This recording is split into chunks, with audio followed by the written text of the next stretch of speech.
இன்றைய தினத்தின் தேர்தல் சிறப்பு பகுதியில் தமிழகத்தின் 234 தொகுதிகளையும் அலசும் உங்கள் தொகுதி உங்கள் பிரதிநிதி பகுதியை பார்க்கலாம்.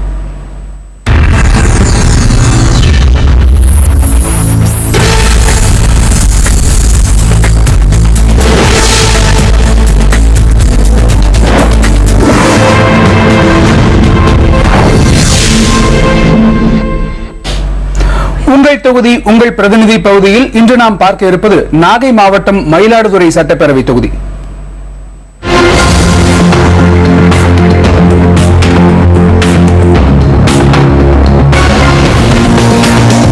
குத்தாலம் மற்றும் மணல்மேடு பேரூராட்சிகளை உள்ளடக்கியது மயிலாடுதுறை சட்டப்பேரவை தொகுதி. இந்த தொகுதியில் மொத்தம் 2,28,418 வாக்காளர்கள் உள்ளனர். இவர்களில் ஆண் வாக்காளர்கள் 1,14,791 பேரும், பெண் வாக்காளர்கள் 1,13,627 பேரும் உள்ளனர். இந்த தொகுதியை பொறுத்தவரை விவசாயம் சார்ந்த தொழில்களும் பிரதானமாக உள்ளன. கால்நடை வளர்ப்பும் அதிக அளவில் நடக்கிறது. பிரசித்தி பெற்ற மாயூரநாதர் ஆலயம், பழங்கால சிற்பக்கலைக்கு எடுத்துக்காட்டாக அமைந்த சிவ ஆலயங்கள், 108 திவ்ய தேசங்களான பரிமள ரங்கநாதர் ஆலயம், தேரிழந்தூர் வரதராஜ பெருமாள் ஆலயங்களும் மயிலாடுதுறையில் உள்ளன. தருமபுரி ஆதீனம், திருவாவடுதுறை ஆதீனம் மடங்களும் இங்கு உள்ளன.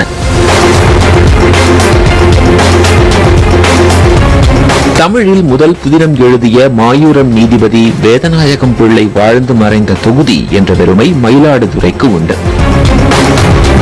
கல்கி Ra Krishnamurthy, MK Thyagaraja Bhagavathar, doctor MS Udhayamurthy என இந்த தொகுதியில் பிறந்த பிரபலங்கள் பலர் உள்ளனர். விளையாட்டு வீரர்களுக்காக இந்திய விளையாட்டு ஆணையம் இங்கு அமைந்துள்ளது.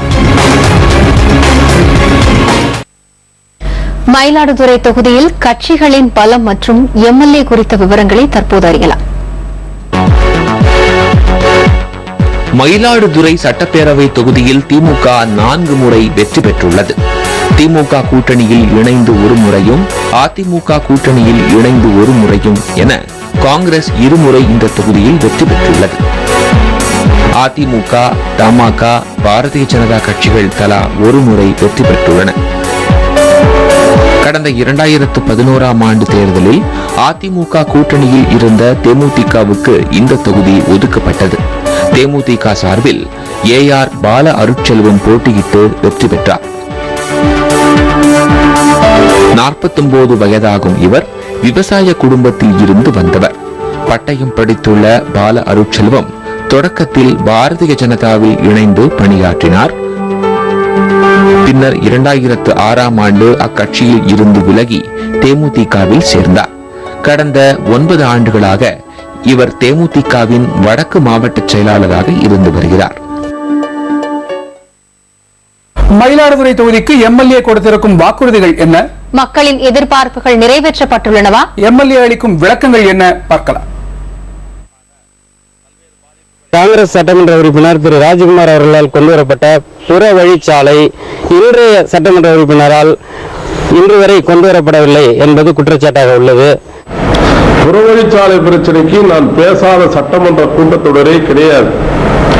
நான் எந்த சட்டமன்றத்திலே காலடி வைத்ததிலிருந்து இன்று வரை பேசாத கூட்டத்தொடரே புறவழிச்சாலை கிடையாது. அந்த சம்பந்தப்பட்ட அமைச்சர்கள் முடிந்துவிடும் சென்று கொண்டிருக்கிறார்கள். வருவாய்த்துறை என்ன காரணமோ இன்னும் அதற்கான இடம் கண்டறியப்பட்டு விட்டது, அதற்கான சாலை அந்த மேப்பு போடப்பட்டு விட்டது. இருந்தாலும் கூட இன்னும் அந்த நிலம் எடுக்கும் பணி முடியவில்லை. இதை வருவாய்த்துறை எவ்வளவு சீக்கிரம் எடுக்கிறார்களோ அவ்வளவு சீக்கிரம் புறவழிச்சாலை பணி துவங்கும்.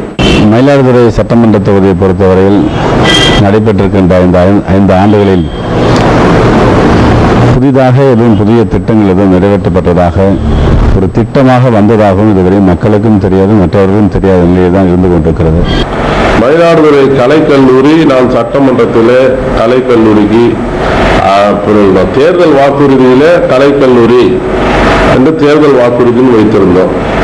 சட்டமன்றத்திலும் கலைக்கல்லூரி தேவை. அரசு கலைக்கல்லூரி, ஆண்கள் பெண்கள் இருபாலரும் படிக்கக்கூடிய கலைக்கல்லூரி தேவை என்று சொல்லி அந்த கலைக்கல்லூரியை பெற்றெடுத்திருக்கின்றோம். அரசு மருத்துவமனை, மயிலாடுதுறை மருத்துவமனைக்கான தேவையான உபகரணங்கள் இதில் அங்கே அந்த சாக்கடை பிரச்சனை உடனடியாக தலையிட்டு அங்கே தர்ணா போராட்டம். இதில் மயிலாடுதுறை கல்லூரி வந்த பிறகு இன்னும் ஓராண்டுக்கான இந்த மேம்பாடு நடக்கலாமைக்கான ஒரு போராட்டம், அதேபோல் மக்கள் ஷேல் கேஸ் போராட்டம், அதேபோல் மயிலாடுதுறை தொகுதிக்குட்பட்ட போராட்டங்களை அனைத்தும் துணியாக எல்லாம் செஞ்சிருக்காருல ஒன்றும் மாற்று கருத்து இல்லை. புதிய மாவட்டமாக மயிலாடுதுறையை தலைநகராக கொண்ட புதிய மாவட்டம் அறிவிக்க வேண்டும் என்று சட்டமன்றத்திலே குரல் கொடுத்த முதல் சட்டமன்ற உறுப்பினர் நான் தான். அதே போல அந்த புதிய மாவட்டம் அமைக்க வேண்டும் என்பதற்காக 3 நாட்கள் மயிலாடுதுறை நகரிலே கடைவீதியிலே உண்ணாவிரதம் இருந்த சட்டமன்ற உறுப்பினர் நான் தான். அவர் பதவியேற்று 4.5 ஆண்டு காலத்தில் குறிப்பிட்டு சொல்லும்படியாக சுடுகாட்டுக்கு செல்லக்கூடிய வழி, பனந்தோப்பு சுடுகாட்டிற்கும் மயிலாடுதுறை நகர மக்களும் பயன்படுத்தக்கூடிய வகையில் இருக்கக்கூடிய ஒரு இணைப்பு பாலம் ஒன்றுக்கு அவர் நிதி ஒதுக்கியிருக்கிறார். அதே போல எல்லா வார்டுகளிலும் பல்வேறு இடங்களிலே அவருடைய நிதியை பயன்படுத்தி பல இடங்களிலே சேலை செய்து கொண்டிருக்கிறார். அதை தவிர வேறு ஒன்றும் செய்யவில்லை. தொகுதியிலே சாலைகள் எல்லாம் போராட்டத்தின் வாயிலாக போடப்பட்டு வருகின்றது.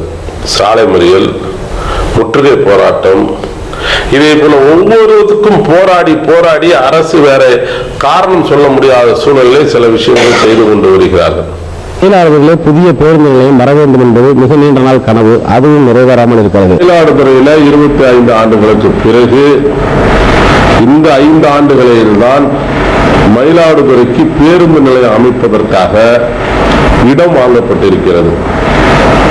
இதுவரை பேருந்து நிலையத்தை பற்றி பேசிக் கொண்டிருந்தார்களே தவிர இடம் கூட அடையாளம் காட்டாமல் இருந்தார்கள். ஆனால் இப்போது மயிலாடுதுறைக்கு பேருந்து நிலையம் அமைவதற்கான இடங்கள் வாங்கப்பட்டு விட்டன. மற்ற ப்ராசஸ் வேலைகள் எல்லாம், இந்த அரசு செய்து கொடுத்த வேலைகள் எல்லாம் மிக தாமதமாக ஆமை வேகத்திலே நடைபெற்றுக் கொண்டிருக்கிறார்கள். இன்னும் பேருந்து நிலைய பணி துவங்கப்படவில்லை.